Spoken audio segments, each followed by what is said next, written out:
Hello, Keith Walker speaking. This is video clip A about the core readings for this week, for week 5. The core chapters from Peterson, chapters 4 and 6, and the core chapters from the management textbook come from chapters 17 and 18. And if you look inside the core specifications of the course, you'll see the actual pages that are listed as core, and obviously the additional readings are listed separately. Particularly for this week,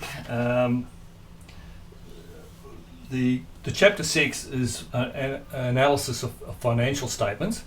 I'll reiterate what I've said on a few occasions, that we're not trying to turn you into an accounting specialist, although some of you might already have part of that qualification, some other studies and that sort of thing.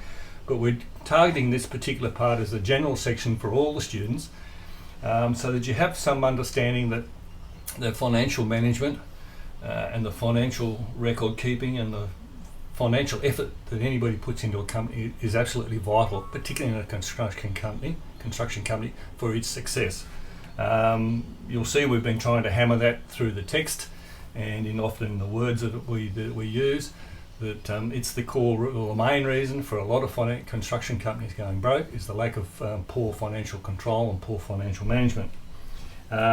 You'll see, for example, at the beginning of that chapter 6, page 125, it talks about company balance sheets. The financial health of the company is determined not only by the values, but also the relationships among those values.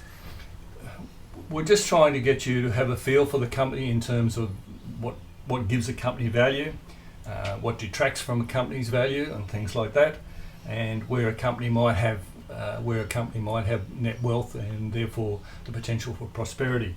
One of the ratios that we use, and it's the only one we do use for this arousal simulation that you're coming up to, is the current ratio on page 129. It's a very simple ratio. It's just assets over liabilities. I won't go into extended discussions of what constitutes an asset or a liability. I'll just take it as what's in the textbook, which in other words, it's some sort of measurable asset that has some sort of real value in the short term, which I think the book from memory classifies about 12 months. So obviously cash in the bank is a liquid asset. You have people that owe you money, that's part of your asset base. You can have plant and equipment, that can be part of your asset base, although that gets complicated by depreciation. The gist of what we're trying to get, the single fact we're trying to get across to you from this particular thing, is that a company that doesn't have more assets than liability is under pressure. The textbook does list, and that's in table 6.2 on page 129. It lists some sort of ratios for companies to have in different industry components of the construction industry, and we just want you to have appreciation of those. This is not an absolute fast rule. There are a lot of other ratios mentioned in that textbook. If you choose to use some of them to value your company, that's fine. You can use those too. But this is the particular one that we put in as the 5 key things to value your company when we compare your arousal simulation effort to the other students in the class. We also use net worth and cash flow, etc., and these things. So what I'm trying to say, it's important. Anybody that has their liabilities exceeding their assets is in a bit of a pickle. Because that means you owe money, and if you owe money, it means you've got to be paying interest, and if you're paying interest and paying off debt, then you've got to have a percentage of your cash flow committed to that. Banks want to be paid, lenders want to be paid, have their money paid back to them. So that's all we're just trying to get from that part of from that chapter. The next chapter is chapter 6, which starts at page 125. Sorry, I've got myself backwards here. I'm talking about chapter 6 first. I meant to talk about chapter 4 first. So I'm talking about the second chapter of the week 6 first. Chapter 4, which starts at page 81, was just relating more to construction cost accounting. It just gives you a little bit more detail inside why you're having accounting systems. There's things in there mentioned particularly about fraud and employees and things like that. You have 2 mechanisms of controlling a company, and one is trust, which is cheap, and one is control. Trust is where you just trust the people to do the right thing. You hope they're doing the right thing. You hope they're paying the right bills. this sort of thing. You might find trust in a small business where the husband and wife are working together in the same sort of small construction company. It's cheaper and easy. The husband and wife have a common thing, so it's easier for the husband to trust the wife just to pay the bills, etc., etc. Control is a bit more complex and it's a bit more expensive. So control has to be introduced into bigger companies because you have more employees, you have more complex projects and things like this. That comes in nowadays, particularly with modern technology, through your accounting system. So that's the gist of what we're trying to get to from chapter 4, is that you do need some sort of accounting system. Some of you will be quite familiar with what you already have inside your own organisations. Willie and I don't have any particular one that we're interested in, just that you do know you have to have it. And you have to know its shortfalls and you have to know its strengths and its weaknesses as you would any accounting system. Now that might not be a key function of your job now as you go out into the workforce as a first-time worker.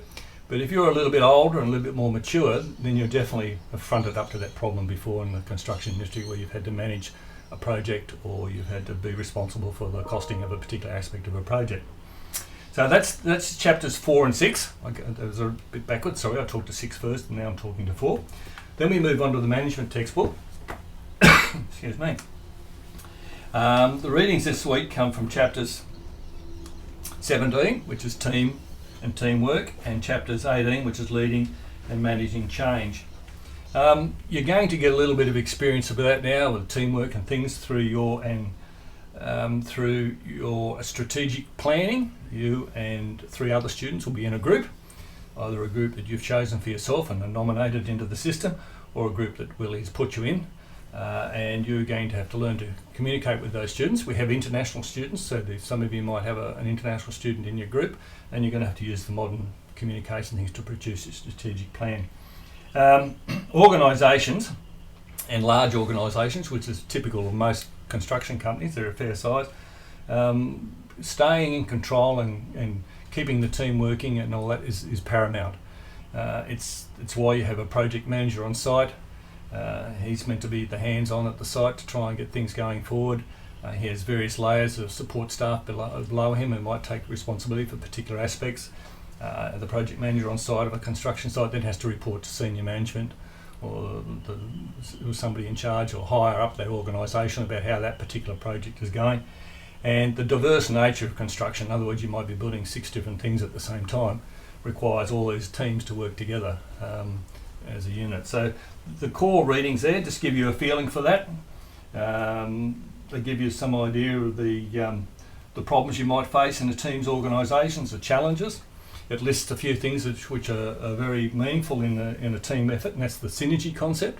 In other words, the sum of the parts is greater than the individual parts together. So in other words, if you've got a team of 5, hopefully you produce much better results than if you were just a team of 1 doing it on your own, because you have diversity of ideas and different ways of looking at the problems.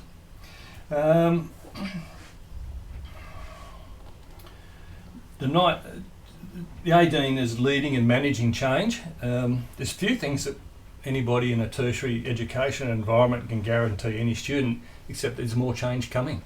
It's just the constant in our business environment nowadays that whatever I might have faced over my decades is going to be different to what you're going to face, and what you're going to face in 10 years' time could be totally different to the issues and problems of today. And I guess the most rapid one of that is what you see now with technology and robotics and things like this.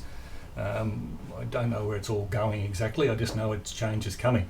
So the only thing we can guarantee you as managers of the future is you'll have to be managing change. And hopefully what we've equipped you with through this course is some of the tools to think ahead, plan ahead, think of change, think of things that might change your business for you, and hopefully have made you competent managers to work your way through those things. So that's all I can say about change. It's constant. It's always happening. And the changes you might see in your lifetime might be mind-boggling. I just don't, with technology, who knows what you'll be seeing. You only have to look back through old movies. You go and look at an old movie from such and such a time and you look at the technology they were using and all this sort of thing, and then you look at the modern scenario and you can just see how much like communications has changed, the telephone, the smartphone and things like this. I don't know what they'll represent in terms of construction, but there's definitely coming. That's the only thing we can sort of guarantee about change, and hopefully we've prepared you to think about it Maybe not necessarily as a student straight out of uni at 21 or 22, but certainly as you move up their leadership pyramid and get towards the top, hopefully you'll be able to embrace change and develop strategies that keeps your company successful. That's all for the moment. Thank you very much for listening to me. I'll catch you later. Bye.